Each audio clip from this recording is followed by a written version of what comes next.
Santé, emploi, deux nouvelles fuites massives de données secouent la France. Tu veux savoir si tu es concerné? On en parle tout de suite.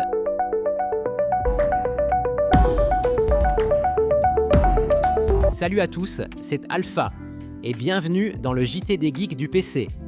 Au menu, un raccourci Windows indispensable, 2 violations de données qui inquiètent, une astuce organisation pour ton PC, un chiffre choc sur les cyberarnaques et on finira avec l'Europe qui sort la toute première loi mondiale sur l'intelligence artificielle. Reste bien jusqu'au bout, il y a de quoi se protéger et se surprendre. On commence simple mais efficace. L'explorateur de fichiers. Tu l'ouvres sûrement 10 fois par jour et pourtant tu perds du temps.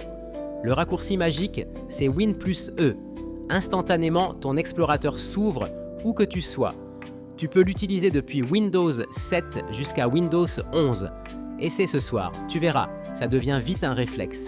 Alors avoue, tu connaissais déjà l'astuce ou je t'ai appris un truc?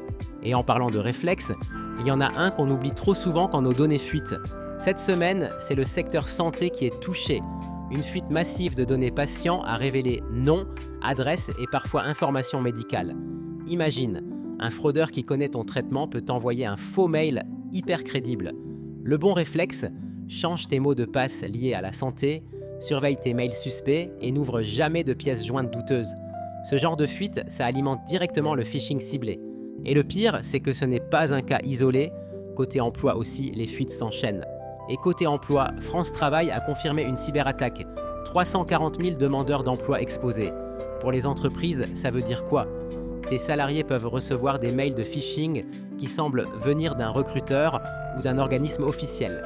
Tu dois prévenir, conseiller de vérifier les expéditeurs et encourager la double authentification. Une communication interne claire peut éviter des dégâts bien plus coûteux. Alors justement, parlons organisation. Windows a un outil qui peut éviter bien des oublis. Marre des post-it collés à l'écran? Windows a déjà la solution. Sticky Note. Tu lances l'appli, tu tapes ton code ou ta to-do et ça reste épinglé sur ton bureau. Exemple concret, tu bosses sur plusieurs projets et tu dois garder 3 mots de passe temporaires. Tu les notes dans Sticky Note et tu n'as plus à fouiller. Bonus, ça se synchronise sur ton compte Microsoft, donc tu retrouves tes notes même sur un autre PC. Et si je te disais qu'en matière d'arnaque, les chiffres font peur, tu me crois? En 2024, 61% des Français ont été victimes d'au moins une cyberattaque. Virus, fraude bancaire, piratage de comptes ou même menace de diffusion de contenus intimes. Plus d'un Français sur 2, c'est colossal. Moralité, la cybersécurité n'est plus un sujet de spécialiste, ça concerne tout le monde, tous les jours, et la vigilance, ça commence par toi et par en parler autour de toi. Et pendant qu'on parle vigilance, l'Europe, elle, s'attaque carrément à encadrer l'intelligence artificielle. L'Europe vient de voter l'EA Act, la toute première loi mondiale sur l'intelligence artificielle.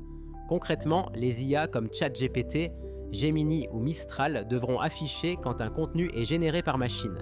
Et certaines pratiques, comme la reconnaissance faciale de masse, seront interdites. L'objectif, innover, oui, mais sans mettre les citoyens en danger. Une première mondiale et un signal fort pour le reste du monde.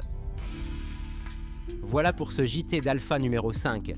Raccourci Windows, fuite santé et emploi, astuces Sticky Notes, cyberarnaque et régulation de l'IA. Tu veux soutenir le JT? Like, commente et abonne-toi. Et si tu as besoin d'un coup de main, tu sais où nous trouver chez les geeks du PC. À la semaine prochaine!